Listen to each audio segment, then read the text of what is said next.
একদিনে শ্রীমঙ্গলের সব সেরা স্পটগুলা কভার করা কিছুটা শুনতে অসম্ভবই লাগে, কিন্তু আজকের ভিডিওতে আমি দেখাবো এমন একটা প্ল্যান যেটা ফলো করলে আপনি মাত্র একদিনেই শ্রীমঙ্গলের ড্রিম ভিউ গুলা নিজের চোখে দেখে ফেলতে পারবেন। আসসালামু আলাইকুম সবাইকে, আমি মোহাম্মদ তাওহিদ হাসান। আর আমার আজকের ভিডিওটা একটু স্পেশাল, যার কারণ আজ আমি শুধু ঘুরবো না, আমি আপনাদের জন্য বানিয়ে দিচ্ছি একটা complete one day tour plan শ্রীমঙ্গলের। যারা পাহাড়ে উঠতে চান না কিন্তু 7-8 কিলোমিটার হেঁটে প্রকৃতির ভেতর হারিয়ে যেতে চান, যারা কম সময়ে শ্রীমঙ্গলের বেস্ট স্পট গুলা কভার করতে চান, আজকের ভিডিওটা শুধুমাত্র তাদের জন্য। তো ভিডিও শুরু করার আগে যারা আমার চ্যানেলে নতুন তাদের কাছে অনুরোধ থাকছে আমার চ্যানেলটা সাবস্ক্রাইব করার জন্য, কারণ আমি এমন ইনফরমেটিভ ভিডিও প্রতিনিয়ত আপলোড করি। আমাদের আজকের জার্নি শুরু হয়েছে ঢাকা থেকে। আমরা রাতে হানিফের নন এসি বাসে রওনা দিই, আর ভোর 4:30 আমরা পৌঁছে যাই শ্রীমঙ্গল শহরে। ঢাকা থেকে শ্রীমঙ্গলে কিভাবে আসবেন, বাস ভাড়া কত, এটা নিয়ে আমার আলাদা একটা ভিডিও আছে, আপনারা চাইলে সেটা দেখে আসতে পারেন। তো আগে থেকেই বুক করা জিপ আমাদের রিসিভ করতে চলে আসে। আপনাদের জন্য একটা টিপস, সেটা হচ্ছে আপনারা অবশ্যই আগে থেকে জিপ রিজার্ভ করে রাখবেন, এতে টাইম অনেকটাই সেভ হবে। সবার আগে আমরা চলে যাই শ্রীমঙ্গল রেলওয়ে স্টেশনে ফ্রেশ হওয়ার জন্য আর ব্রেকফাস্টটা এখান থেকে সেরে নেওয়ার জন্য, কারণ সামনের পুরো দিনটাই আমাদের ফুল অন এক্সপ্লোর। আসসালামু আলাইকুম। আজকে আমি আসছি হচ্ছে শ্রীমঙ্গলে। ভোর 5টার সময় আমি শ্রীমঙ্গলে নামছি বাস থেকে, এবং আজকের ভিডিওতে আমি আপনাদেরকে ঘুরাবো শ্রীমঙ্গলের প্রত্যেকটা স্পট, যতগুলো স্পট আছে হামহাম ঝর্ণা বাদে আর হচ্ছে আপনার বাইকার বিল বাদে যতগুলো স্পট আছে প্রত্যেকটা স্পট আপনাদের ঘুরাবো। এবং আমি একটা হচ্ছে জিপ ভাড়া করছি, যে জিপে আমাদের পুরা দিন প্রত্যেকটা স্পট ঘোরাবে। সো প্রত্যেকটা স্পটে কি কি আছে, কত টিকিট মূল্য, এইসব ইচ অ্যান্ড এভরিথিং আপনাদেরকে হচ্ছে জানাবো ভিডিওতে। এবং আমি আছি এখন হচ্ছে শ্রীমঙ্গল স্টেশনে। হ্যালো বাংলাদেশ। এবং এখন হচ্ছে দেখেন সূর্য উঠতেছে, আই থিঙ্ক সো, দেখা যাচ্ছে কিনা জানি না। সো সূর্য মাত্র উঠতেছে এবং ভোর 6টা বাজে আমি এখন আপনাদের সাথে কথা বলতেছি। সো চলেন, এখানে হচ্ছে একটা রেস্টুরেন্ট আছে যেটার নাম হচ্ছে সুরভি রেলওয়ে ক্যান্টিন। সো এখানে হচ্ছে আমরা একটু স্ন্যাক্স বা সকালের নাস্তাটা করে দেন আমরা হচ্ছে চলে যাবো হচ্ছে গাড়িতে করে প্রত্যেকটি স্পট ঘুরবো, এবং দুপুর 12টা কি 1টার দিকে আমরা হচ্ছে আমাদের রিসোর্টে যাবো, সেখানে একটু ফ্রেশ হবো, দেন আমরা আবার বের হবো আর কি। এই হচ্ছে আমাদের আজকে সারাদিনের প্ল্যান। সো চলেন ভিডিও শুরু করা যাক। কেমন লাগছে খাবারটা? চলে, চলনসই। ওকে ওকে। মানে 10-এ কত দিচ্ছিস? 6.5। ও দ্যাটস এনাফ। 0.5 কিসের জন্য দিছিস? রাউন্ড ফিগারে হয় 6 দে নাইলে 7 দে। না, ক্রাইটেরিয়া আছে তো মার্ক। মানে এর মধ্যে মার্কিং ক্রাইটেরিয়া কি, রিকোয়ারমেন্টস কি তো? সার্ভিস জঘন্য। আচ্ছা, আমরা হচ্ছে প্রথম যে স্পটে যাচ্ছি সেটা হচ্ছে নূরজাহান টি স্টেট, এবং এই একই রাস্তায় হচ্ছে মাধবপুর লেক আছে। আমরা হচ্ছে এই দুইটা স্পট ঘুরে যাব হচ্ছে লাওয়াছড়া জাতীয় উদ্যানের ওই রোডে, এবং ওখানে গিয়ে লাওয়াছড়া জাতীয় উদ্যান এবং গলফ মাঠ যেটা আছে ওই দুইটা ঘুরে আসবো আর কি।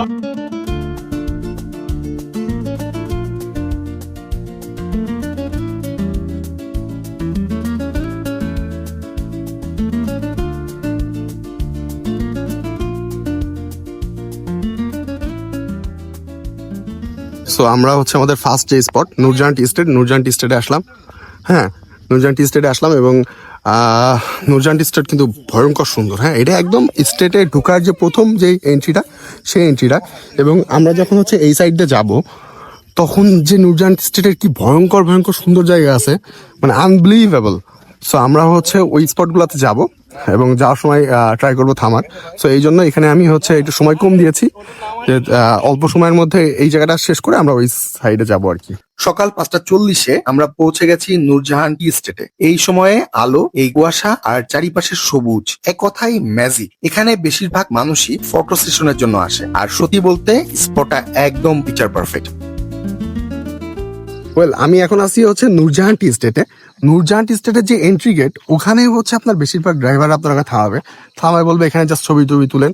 সো অনেকে করে কি ওখানে অনেকক্ষণ ধরে ছবি তুলে ফেলে, যার ফলে টাইম শেষ হয়ে যায়। হ্যাঁ, এবং ওনারা করে কি ওখান থেকে তাড়াতাড়ি করে প্যাক আপ করে আপনাকে নিয়ে যাবে হচ্ছে মাধবপুর লেকে। কিন্তু নূরজাহান টি স্টেট যে কি পরিমাণ সুন্দর, সেটা আপনি যখন ভিতর দিয়ে যাবেন, নূরজাহান টি স্টেটের ভিতর দিয়ে যাওয়ার সময় যখন মাধবপুর লেকে যাবেন আর কি, নূরজাহান টি স্টেট দিয়ে, তখন আপনি এই সৌন্দর্য অনেক সুন্দরভাবে দেখতে পারবেন আর কি গাড়ি থেকে। কিন্তু সমস্যা হবে কি, আপনার কাছে সময় থাকবে না। সো আমি আপনাদের রিকমেন্ড করবো যে আপনারা যখন মাধবপুর লেকে যাবেন তখন হচ্ছে এই যে স্পটগুলো দেখেন কি সুন্দর, আমার পিছনে অসম্ভব সুন্দর, অসম্ভব সুন্দর। মানে এই সুন্দর আসলে বলে প্রকাশ করার মতো না। সো আপনারা এই স্পটগুলোতে থামবেন, এই স্পটগুলো একটু ঘুরবেন, আর ওই যে এন্ট্রি গেট ওখানে একটু কম সময় বের করবেন। সো চলেন আমরা এখন এখান থেকে যাবো হচ্ছে মাধবপুর লেকে, ওখানে গিয়ে আপনাদের দেখাচ্ছি।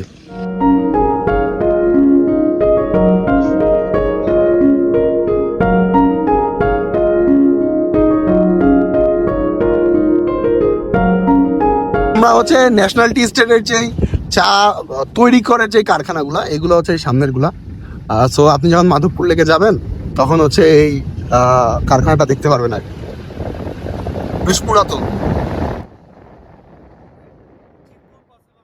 এখন আমি আছি হচ্ছে মাধবপুর লেকে, মানে মাধবপুর টি স্টেটে, এবং এখান থেকে আমরা হচ্ছে এখন মাধবপুর লেকের দিকে যাচ্ছি। সো আমার পিছনে হচ্ছে এই যে মা চা গাছগুলা, যেখানে হচ্ছে চা গাছের চারা সংগ্রহ করা হয়, এবং এখান থেকে হচ্ছে গাড়ি পার্কিং করে আমরা এখন যাব হচ্ছে মাধবপুর লেকের ভিতরে। সো চলেন ভিতরে যাই এবং ভিতরে গিয়ে আপনাদের দেখাই। যখন আমি আসছিলাম লাস্ট, তখন হচ্ছে মাধবপুর লেকে যেই হচ্ছে শাপলা ফুলগুলা ওইগুলা ফুটছিল। সো ওইগুলা এত সুন্দর দেখায়, ওইগুলার কালার ছিল হচ্ছে বেগুনি টাইপ, খুবই সুন্দর দেখাতো। সো চলেন দেখি ওগুলো এখন আছে কিনা। সো আমরা হচ্ছে এখন মাধবপুর লেকের সেই কাঙ্ক্ষিত ভিউটা দেখবো। হ্যাঁ, এই যে সিঁড়ি দিয়ে উঠবো, উঠার পরেই লেক, এবং লেকের চারিপাশে হচ্ছে চা বাগান। এটা অসম্ভব সুন্দর একটা ভিউ, অসম্ভব সুন্দর। দেখেন, সো দেখেন এই যে হচ্ছে সেই মাধবপুর লেক, যে লেকের যে ভিউ, সেই সুন্দর একটা ভিউ।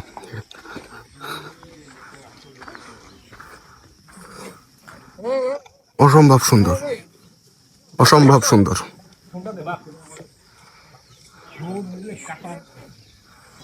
আমাদের দিনের দ্বিতীয় স্পট ছিল মাধবপুর লেক। 6:40 মধ্যে আমরা পৌঁছে গেলাম মাধবপুর লেকে। শ্রীমঙ্গলের অন্যতম সুন্দর একটা জায়গা এই মাধবপুর লেক। আপনাদের জন্য একটা টিপস, সেটা হচ্ছে গেট বন্ধ থাকলে দারোয়ানকে 50 থেকে 100 টাকা দিতে পারেন। সেক্ষেত্রে আপনাকে তারা তখনই ভেতরে ঢোকার জন্য অ্যালাউ করবে। আর যদি আপনি না দেন তাহলে আপনাকে 1-2 ঘন্টা ওয়েট করতে হতে পারে।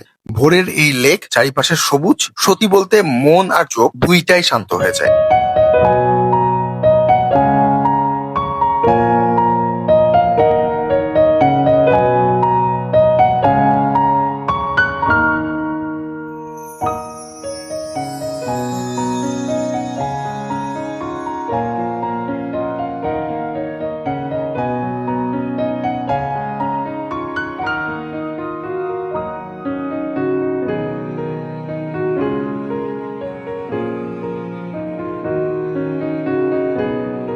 এখন 8:20 বাজে এবং আমরা হচ্ছে মাধবপুর লেক ঘোরা শেষ করলাম। ওদের 30 মিনিট সময় দিছিলাম মানে ঘোরার জন্য, কিন্তু আসলে হয় কি এক্সাক্ট টাইমে সবাই আসলে ঘুরতে পারে না। সো প্রায় 1 ঘন্টার কাছাকাছি আমরা ঘুরছি এখানে, বা 1 ঘন্টার একটু বেশি, 5 মিনিট বেশি। এইখানে হচ্ছে চা গাছের যে চারাগুলা, সেই চারাগুলা এইখানে হচ্ছে পানি দিয়ে আস্তে আস্তে বড় করা হচ্ছে। দেখেন এই যে এপারে শেড আছে, ওর নিচে হচ্ছে আরো ছোট ছোট যে চারা গাছগুলা সেইগুলো এখানে রাখা হয়েছে। আর আমি আপনাদেরকে দেখাইছিলাম যে যেখানে গাড়ি পার্কিং করে ওখানে হচ্ছে মা চা গাছগুলা, যেগুলো থেকে চারা সংগ্রহ করা হয়, সেই চারা গাছগুলো রাখা আছে। সো আপনারা চাইলে এখান থেকে চারা কিনতে পারেন, চা গাছের চারা। আপনারা বিকাল বা দুপুরের দিকে আসলে এখান থেকে হচ্ছে চা গাছের চারা কিনতে পারবেন। সো আমরা এখন যাচ্ছি হচ্ছে শমশেরনগর গলফ মাঠে বা গলফ ফিল্ডে। আমরা মনে হয় কাছাকাছি চলে আসছি। এটা হচ্ছে আপনার মাধবপুর লেক থেকে বেশ দূর, প্রায় 20 কিলোমিটার দূরে আর কি। আমরা অনেকক্ষণ ধরে, প্রায় 30 মিনিটেরও বেশি সময় ধরে আমরা যাচ্ছি আর কি। সো দেখা যাক, একটা মাটির রাস্তায় ঢুকাই দিচ্ছে গাড়ি। ও মাই গশ, কাম সারছে। আমরা এখান থেকে নেমে আমরা যাচ্ছি হচ্ছে এই পিছনের দিকে, সবাই দিকে যাচ্ছে। তো আমরা যাচ্ছি হচ্ছে গলফের মাঠে। আমার মনে হয় গলফের মাঠের এই রুটটা ঢুকার মানে রুটটা হচ্ছে ইলিগাল, কারণ এখানে কোনো গেট নাই, তার কাটা কাটা আছে একটু, এটা দিয়ে ঢুকে গেলাম। সো এই যে এখানে গলফের মাঠ কি সুন্দর, ঘাসগুলো কি সুন্দর কাটা। গলফের মাঠগুলো এমনি অনেক সুন্দর হয়, আর এটা যেহেতু টি স্টেটের গলফের মাঠ আরো সুন্দর হবে। তো চলো ভিউগুলো দেখি।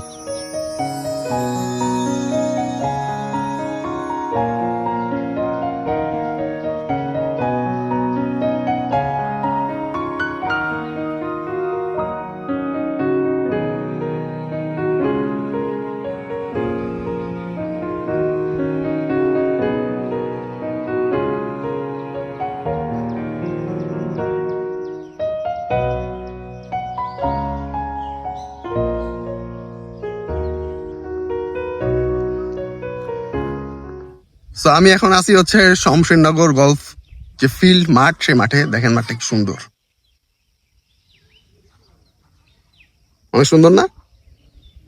ভয়ঙ্কর সুন্দর। এরকম সুন্দর মাঠ থেকে আপনি যদি সকালটা দেখেন, হ্যাঁ, যে সূর্য উঠতেছে, তো আমার মনে হয় এই ভিউ গুলো আরো অনেক বেশি জোস লাগে। আর ধরেন হচ্ছে যে বিকাল বেলায় সবাই আসছেন, সূর্য অস্তমিত হচ্ছে, এই সময় ভাল লাগে। ইভেন যখন একটু ফাঁকা ফাঁকা থাকে তখন আরো বেশি ভাল লাগে। আজকের দিনের আমাদের তৃতীয় স্পট হচ্ছে Shamshernagar golf field plus rubber বাগান। মাধবপুর লেক থেকে 20 কিলোমিটার জার্নি করে আমরা পৌঁছে গেলাম শমশেরনগর গলফ ফিল্ডে। প্রথমে আমার কাছে নর্মাল লাগলেও ভেতরে ঢোকার পর আমি লিটারালি অবাক। বিশাল সবুজ মাঠ, শান্ত পরিবেশ, আর মাঝখানে মাঝখানে রাবার বাগান, একদম ইউনিক একটা কম্বিনেশন। পিছনের ভিউটা দেখছেন? This is my dream view. So এখন কি করব? এখন একটা দৌড় দিব।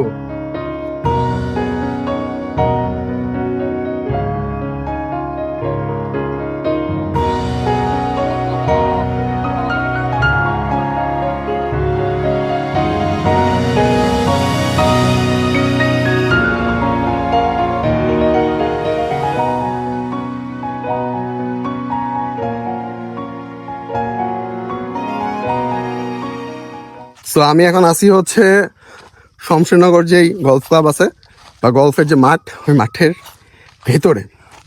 এবং আপনারা বলতে পারেন যে না ভাই আপনি তো বাগানে। রাইট, আমি একটা বাগানে, গলফ মাঠের ভিতরে এমন একটা বাগান আছে। এটা কিসের বাগান জানেন? এটা হচ্ছে রাবার বাগান। এখানে হচ্ছে রাবার সংগ্রহ করা হয় এবং পুরো এই গলফের মাঠটা চারিপাশে যতগুলা বড় বড় গাছ আছে সব হচ্ছে রাবার গাছ। দেখেন এই যে এইগুলার ভিতর রাবার সংগ্রহ করে। এটা এখন কাটা নাই, এই যে এই বরাবর এখান থেকে হচ্ছে আপনার রাবার পড়ে এবং এই যে কৌটা, এই কৌটার মধ্যে এটা সংগ্রহ করা হয়। গাছগুলো হয়তো এখন কাটা নাই, যার কারণে এখন রাবার সংগ্রহ করা অফ আছে, বা হয়তো এটা রাবার সংগ্রহ করার সিজন না। সো দেখেন রাবার গাছ কি পরিমাণ, প্রচুর রাবার গাছ। ইভেন আপনার হচ্ছে ওই যে যেই গ্র্যান্ড সুলতান আছে, গ্র্যান্ড সুলতানের পিছনে একটা রাবার বাগান আছে, ওই রাবার বাগানের থেকে না এখানে রাবার গাছ বেশি, সিরিয়াসলি। এবং আপনাকে কিন্তু ড্রাইভাররা ওই রাবার বাগানেই ঘুরতে নিয়ে যাবে। তো আপনি কি করবেন? আপনি অবশ্যই ড্রাইভারকে বলবেন যে আমাকে শমশেরনগর গলফের যে মাঠ বা গলফ ক্লাব এইখানে নিয়ে আসতে। এইখানে আসলে আপনি দুইটা জিনিস একসাথে দেখতে পারবেন। একটা হচ্ছে এই মাঠটা অসম্ভব সুন্দর, গলফের মাঠ অবশ্যই সুন্দর হয়, এই মাঠটাও অনেক সুন্দর, এবং এখানে রাবার বাগানটা আপনি দেখতে পারবেন। তবে একটা ইস্যু আছে, সেটা হচ্ছে মাঝে মাঝে এই রাবার বাগানে আপনাকে ঢুকতে নাও দিতে পারে, কারণ হচ্ছে এখানে গলফ খেলা হবে, তখন ওনাদের সেফটির পারপাসে এই রাবার বাগান আপনাকে ঢুকতে দিবে না। আজকেও একটু খেলা হচ্ছে, কিন্তু ওনারা আমাদেরকে রিকোয়েস্ট করলো যে আমরা ওই খেলার ওই সাইডে না গিয়ে এই পাশে যেন ঘুরি। সো আমি করছি কি, পার্সোনালি আমি আমার ফ্রেন্ড সুমনকে নিয়ে পুরো রাবার বাগানটা ঘুরছি। এবং আজকে কিন্তু অনেক তাপমাত্রা, বেশ গরম, আমি কি পরিমাণ ঘামতেছি আপনি দেখতেছেন। আমার অন্য টিমমেটরা ওরা হাঁপাই গেছে, সো ওরা একদম মেইন যেই মানে প্রথম যেই স্টার্টিং পয়েন্ট ওখানেই ওরা বসে আছে। বাট আমি তো বসে থাকার লোক না, আমি আপনাদের ঘুরায় দেখাবো, সেই জন্য আমি হচ্ছে এই জায়গাগুলো এখন ঘুরে বেড়াচ্ছি। তো এই তিনটা স্পট ঘুরতেই আমরা সবাই বেশ ক্লান্ত হয়ে যাই, আর রোদও ছিল অনেক বেশি। তাই আপনাদের জন্য একটা গুরুত্বপূর্ণ টিপস, সেটা হচ্ছে শ্রীমঙ্গল আসলে অবশ্যই সাথে ছাতা রাখবেন। রোদ বা বৃষ্টি কোনো কিছুই আপনাকে থামাতে পারবে না।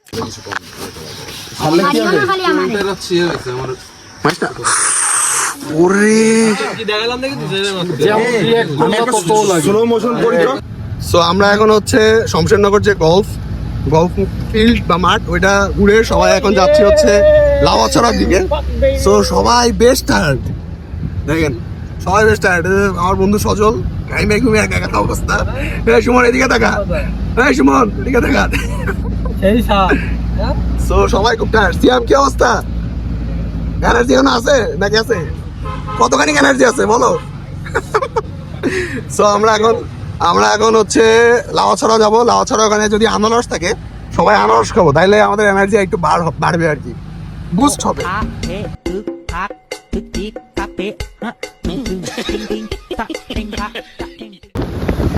সো আমরা হচ্ছে লাউয়াছড়া জাতীয় উদ্যানের এরিয়াতে ঢুকছি। আমরা শমশেরনগর গলফ ক্লাব থেকে বের হয়ে আমরা এখন যাচ্ছি হচ্ছে লাউয়াছড়া জাতীয় উদ্যানের ভিতরে। এবং দেখেন লাউয়াছড়া জাতীয় উদ্যানের যে রোড, এই রোডটা শুরু হয়েছে, এই রোডটা এত সুন্দর, অসম্ভব সুন্দর, অসম্ভব সুন্দর। এবং বনগুলা কিন্তু বেশ গহীন। আমাদের আজকের দিনের চতুর্থ স্পট হচ্ছে লাওয়াছড়া জাতীয় উদ্যান। শমশেরনগর গলফিল্ড থেকে আমরা বেশ একটা জার্নি করে চলে আসলাম লাওয়াছড়া জাতীয় উদ্যানে, যেটা শ্রীমঙ্গলের একটা মাস্ট ভিজিট স্পট। ওরে সেই সেই হ্যাঁ বৃষ্টি হইতে পারে। আরে জোস, সুবহানাল্লাহ।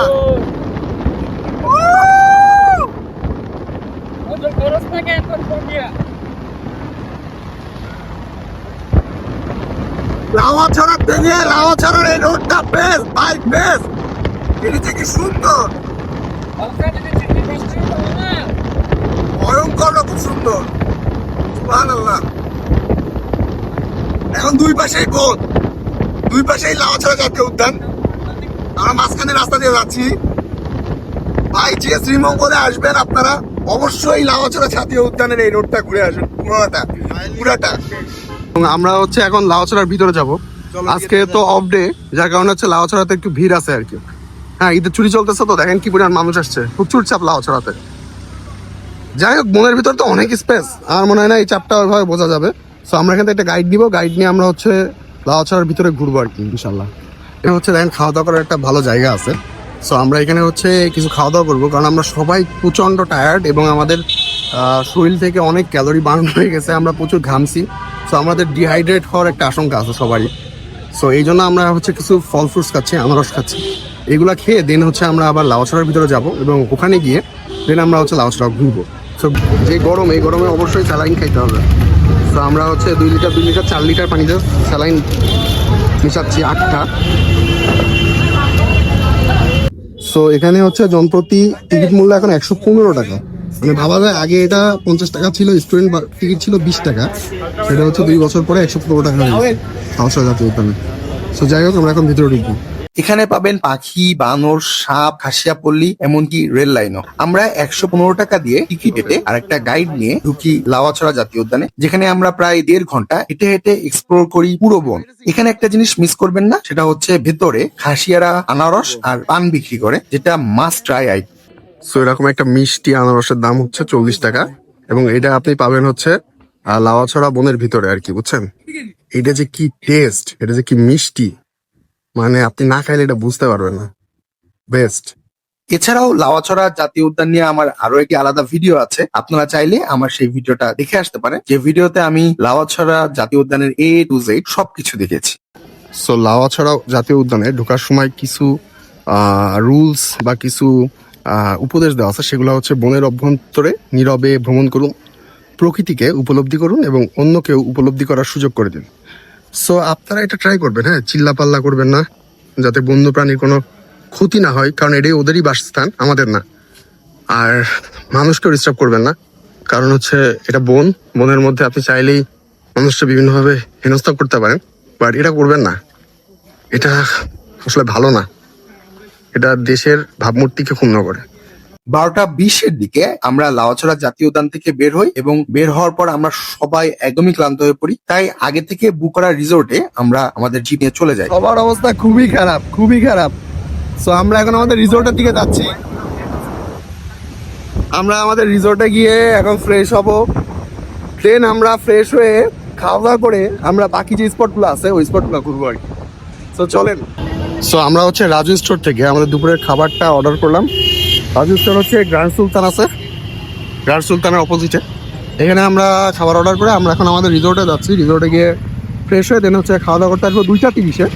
সো আমাদের রিসোর্ট ছিল HW ও বাংলো, এবং বাংলোটা বেশ চমৎকার ছিল। আমরা বাংলোতে এসে সবাই ফ্রেশ হই, এবং 2 ঘন্টা 30 মিনিটের একটা ব্রেকের পর আমরা লাঞ্চের জন্য বের হই সবাই, এবং সবাই এখন খুবই ফ্রেশ। থেকে ফ্রেশ হয়ে আমরা এখন যাচ্ছি হচ্ছে খাওয়া দাওয়া করতে। রাজু হোটেলে আমরা খাবার আগে থেকেই হচ্ছে অর্ডার করে রাখছিলাম। ওখানে খাওয়া দাওয়া করে আমরা যাবো হচ্ছে লাল পাহাড়ে, তারপরে হচ্ছে নীলকণ্ঠতে যাব। ওখানে যদি সময় পাই সাতচঙ্গের চা খাবো। এছাড়া রাবার বাগান আর যাওয়ার তেমন কিছু নাই, আর বদ্ধভূমি আমার তেমন একটা পছন্দ না। সো ওই 2টা স্পট স্কিপ করে দেন হচ্ছে আমরা আমাদের মেইন স্পট হচ্ছে এখন লাল পাহাড় যাওয়া আর কি। সো দেখি খাওয়া দাওয়া করে আমরা লাল পাহাড় যেতে পারি কিনা, কারণ লাল পাহাড় বন্ধ করে দিবে হচ্ছে 4টার সময়। আর আমাদের পোলাপাইন আপনি দেখছেন যে আমরা মোটামুটি সবাই খুব টায়ার্ড ছিলাম। সো আমরা প্রায় 1.5 ঘন্টা একটা ব্রেক নিয়েছিলাম, সবাই রুমে টুমে গিয়ে ফ্রেশ হয়ে দেন এখন আমরা হচ্ছে খাওয়ার জন্য যাচ্ছি আর কি। সো চলেন।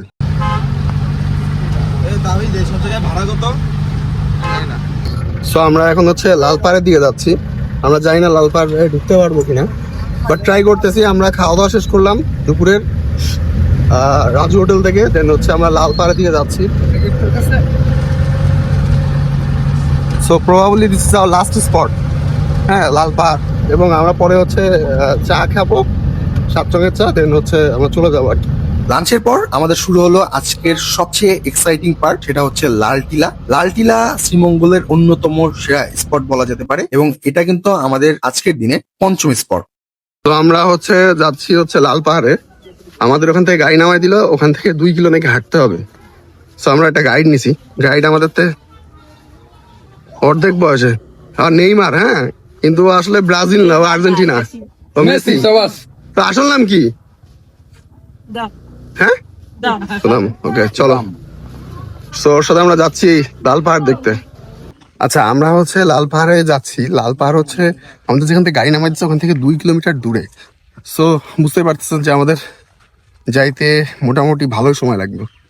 সো এই 2 কিলোমিটার তো উঁচু নিচু 2 কিলোমিটার আর কি, আমাদের দিনের মতো সমতল না। আর একটা মজার জিনিস দেখেন, এখানে ঝিরি গেছে। ঝিরি আমার খুবই পছন্দের, ঝিরি পানিগুলো খুব ঠান্ডা হয়, এবং এটা হচ্ছে বালি থাকার কারণে নিচে সারফেসে পানিগুলো খুব পরিষ্কার থাকে আর কি। সো যাই হোক, আমরা হচ্ছে যাচ্ছি লাল পাহাড়ের দিকে। এখন বাজে অলমোস্ট 4:30টারও বেশি। সো দেখা যাক আমরা কখন লাল পাহাড়ে পৌঁছাইতে পারি, এবং লাল পাহাড় যাইতে যাইতে যত রকম আপডেট দেওয়া যায় আপনাদেরকে আপডেট দেওয়ার ট্রাই করতেছি। লাল টিলায় পৌঁছাতে হলে আপনাকে 2 কিলোমিটার হাঁটতে হবে, কিন্তু বিশ্বাস করেন এই পথটাই আপনার ট্রিপের বেস্ট মেমোরি হয়ে যাবে। লাল পাহাড়ে যাওয়ার ভিউগুলা দেখেন, কি চমৎকার, কি চমৎকার, মাশাআল্লাহ। সো এটা হচ্ছে ফিনলে টি স্টেট। আমরা যাচ্ছি হচ্ছে লাল পাহাড়ে। বিশাল একটা বট গাছ, আর চারিপাশে চা বাগান, যতদূর চোখ যায় শুধু চা বাগান আর চা বাগান। সো চলেন আমরা লাল পাহাড়ে যাই। সো ওই পাশের পাহাড় থেকে আমরা মাঝখান দিয়ে যাচ্ছি হচ্ছে এই পাশের পাহাড়ে। সো ওইটা হচ্ছে লাল পাহাড় বলে, এবং ওখানে 2টা মন্দির আছে। জাস্ট আপনি ভিউটা দেখেন, জাস্ট এই ভিউটা দেখেন, কি সুন্দর, কি ভয়ঙ্কর সুন্দর। মানে এত সুন্দর হয়, চা গাছ কেমনে লাগায় ওরা, আমি এটাই ভাবতেছি। এবং এই পাশে যেসব বড় বড় গাছ দেখছেন বেশিরভাগই হচ্ছে রাবার গাছ। যাই হোক, আমরা এখন উপরে উঠবো লাল পাহাড়ের। উপরে উঠে আপনাদের ভিউ দেখায় চলেন। সো উপরে হচ্ছে একটা মন্দির আছে, একটা কিনা 2টা জানি না, মনে হচ্ছে 2টা, যেহেতু 2টা বিল্ডিং। এবং একটা বিষয় বলে রাখি, সেটা হচ্ছে যে চা বাগানের অধিকাংশ যারা কর্মী আছে এরা কিন্তু হিন্দু ধর্মাবলম্বী হয়। সো মন্দির থাকাটাই স্বাভাবিক এখানে, যেহেতু অধিকাংশ মানুষই হচ্ছে সনাতন ধর্মাবলম্বী। লাল টিলার চূড়ায় উঠে আপনি যে ভিউটা পাবেন, ওটা আসলে ক্যামেরায় বোঝানো কোনোভাবেই সম্ভব না। এটা সেই ড্রিম ভিউ যেটার জন্য মানুষ বারবার শ্রীমঙ্গলে আসে। সো 2 কিলোমিটার হেঁটে আমরা ফাইনালি চলে আসছি লাল পাহাড়ে। সো এই আমি যেখানে আছি এখানে 2টা মন্দির আছে, এটা একটা আর ওই সাইডে আর একটা মন্দির। এবং পিছনে ওই যে লাল মাটির যে এই পাহাড়টা দেখতে পাচ্ছেন, ওইটাকেই প্রবাবলি হচ্ছে ওরা লাল পাহাড় বলে, কিন্তু এখন হচ্ছে টাইম শেষ। সো আমরা আর ওইখানে গেলাম না, ওখানে যাইতে খুব বেশি একটা সময় লাগতো না, এই বরাবর হেঁটে 5 মিনিট আমরা চলে যেতে পারতাম, বাট যেহেতু নিষেধ সেহেতু গেলাম না। বাট লাল পাহাড় থেকে এই পাহাড়ে দাঁড়িয়ে যে পরিমাণ ভিউ দেখা যাচ্ছে, জাস্ট আনবিলিভেবল। এত সুন্দর ভিউ, মানে 2 কিলোমিটার হেঁটে আসা আমাদের হচ্ছে সার্থক। হ্যাঁ, সো আমার খুবই ভালো লাগতেছে, এবং আমার সাথে যে কজন আসছে আমার ফ্রেন্ডরা সবারই ভালো লাগতেছে আসলে। আচ্ছা, আমাদের লাস্ট স্পট ছিল হচ্ছে লাল পাহাড়। লাল পাহাড়ে গিয়ে আমাদের চেহারার অবস্থা লাল হয়ে গেছে দেখেন। সো যাই হোক, আমরা লাল পাহাড় থেকে বের হয়ে যাচ্ছি, এবং ফাইনালি আজকের মতো আমাদের ভিডিও শেষ করতেছি, মানে এই ট্রেকিং এর ভিডিও আর কি। কারণ আমরা আজকে সারাদিন অনেক জায়গা ঘুরছি, অনেক জায়গা। আপনারা দেখতে দেখতে হয়তো বোরিং হয়ে যাইতে পারেন যে কিরে ভাই, এটা সারাদিন এত হাঁটছে কেমনে এই গরমের ভেতরেও। যাই হোক, আমরা এখান থেকে বের হয়ে একটু চা খাবো, 7 রঙের চা। কারণ শ্রীমঙ্গল আসছি, 7 রঙের চা খাবো না, এটা আসলে কোনোভাবেই হয় না, কি বলো? অবশ্যই। সো আমি আজকে রিভিউ দিব না, আজকে রিভিউ দিবে আমার ফ্রেন্ডরা, যে ওদের কাছে শ্রীমঙ্গলের কোন কোন স্পট ভাল লাগছে আর কি। সো এজাজ বলো, তোমার কোন স্পট ভাল লাগছে আর কি? ফার্স্ট অফ অল যদি আমাকে নাম্বারিং করতে বলা হয় তো লাল পাহাড় অবশ্যই নাম্বার 1-এ থাকবে। আচ্ছা, তারপরে অবশ্যই মাধবপুর লেক, ওকে, আর 3 নাম্বার কোন কারে রাখছো? 3 নম্বরে আমার সত্যি বলতে অন্য কোনো স্পট আমার তেমন মজা লাগে নাই, তবে 3 নম্বরে অবভিয়াসলি যারা বন জঙ্গল প্রেমী আছে আচ্ছা। তাদের জন্য লাউছড়া উদ্যান বেস্ট হবে আমার মনে হয়। আমারও তাই মনে আমার হয়। কাছে লাউছড়া উদ্যানে আমি যতটুকু হাঁটছি, যতটুকু ঘুরছি, ততটুকু আমার ভালো লাগছে, আচ্ছা, রাইট। সুন্দর লাগছে। বাট যাদের বন জঙ্গল পছন্দ না তাদের কাছে অর্থিক মনে হইতে নাও পারে, এটা ঠিক, এটা ঠিক। কিন্তু যারা আসলে প্রকৃতি প্রেমী তাদের অবশ্যই অবশ্যই ভালো লাগবে। নতুন নতুন অনেক গাছ সম্পর্কে জানছি, তারপরে বিভিন্ন প্রজাতি সম্পর্কে দেখছি। আচ্ছা, একদম লাইভ বানরে হচ্ছে তার শিশুকে নিয়ে কাঁঠাল পেড়ে খাচ্ছে, এই দৃশ্যটা হয়তোবা টিভিতে দেখে থাকছেন, আজকে আমি সরাসরি চোখের সামনে দেখছি। এটা আমার জন্য নতুন একটা এক্সপিরিয়েন্স। আর এত কষ্ট করে হেঁটে হেঁটে যে সবগুলা স্পট ঘুরছি, এই হাঁটাটা সার্থক আমার কাছে মনে হয়েছে। ওকে। তো সব মিলায় ওভারঅল শ্রীমঙ্গল ট্যুর একদিনের একদিনের বেস্ট। Best best. এর থেকে আমার মনে হয় যে এটা কোনোভাবে রিল্যাক্স ট্যুর বলা যায় না, কারণ আমরা প্রচুর রাশ ছিলাম। ইভেন আমাদের খাওয়া দাওয়া শেষ হয়েছে অলমোস্ট 4:30টায়। বাট শ্রীমঙ্গল ঘুরতে আসলে আপনি যদি এই প্ল্যানে ঘুরেন তাহলে বেস্ট আপনার জন্য। ইভেন এখানে হচ্ছে হামহামের কোনো ট্র্যাকিং নাই, সাথে আপনি ঘুরতে পারতেছেন প্রায় শ্রীমঙ্গলের 6 থেকে 7টা স্পট। যাই হোক, ভিডিও এখানে শেষ করতেছি না, ভিডিও শেষ করবো আরেকটু পরে, কারণ আমরা ওখানে চা খাবো, আনারস খাবো, সেগুলো আপনাদের দেখাবো। আশা করি আপনাদের কাছে ভিডিওটা ভালো লাগছে। আর ভিডিও ভালো লাগলে এতক্ষণ দেখছেন, তো অবশ্যই চ্যানেলটা সাবস্ক্রাইব করে দিন। সো আমরা হচ্ছে 7 রঙের চা এবং আনারস খাইতে শেষমেশ আসলাম বদ্ধভূমিতে। এটা হচ্ছে আপনার শ্রীমঙ্গলের বদ্ধভূমি। এখানে দেখার তেমন কিছুই নাই, বাট আপনি নীলকণ্ঠে চা না খেয়ে আপনি হচ্ছে এখানে এসে চা খাইতে পারেন। সো আমরা চার অর্ডার দিচ্ছি। 7 রঙের চা যেটা পাওয়া যায় বধ্যভূমিতে আরো শ্রীমঙ্গলের কয়েকটা জায়গায়, তবে আমি বারবার এই বধ্যভূমিতে আসি এই 7 রঙের চা খাওয়ার জন্য। এই 7 রঙের চা আমার কাছে নতুন কিছু না, এবং এই টেস্ট যে খুব ভালো না এটা আমি আমার আগের ভিডিওগুলোতেও বলেছি। তবে আমার বন্ধুদের জন্য এটা ছিল একদম ফার্স্ট এক্সপিরিয়েন্স, তার জন্য আমি আবার ট্রাই করেছি। কি এটা খুব কষ্ট। তো এই ছিল আমার 1 day complete Sreemangal tour plan. আমি অনেস্টলি মনে করি এত সুন্দরভাবে এত কম সময়ে শ্রীমঙ্গলের বেস্ট স্পট গুলা কাভার করার এর থেকে ভালো প্ল্যান খুবই কম পাবেন। ভিডিও ভালো লাগলে অবশ্যই একটা লাইক দিন, কমেন্টে জানান আপনার প্রিয় স্পট এই 7টা স্পটের মধ্যে কোনটা, আর সাবস্ক্রাইব করে ফেলুন আমার চ্যানেল, কারণ সামনেই আসছে আরো দারুণ ভ্রমণ গল্প। তো আজকে এই পর্যন্তই, আল্লাহ হাফেজ।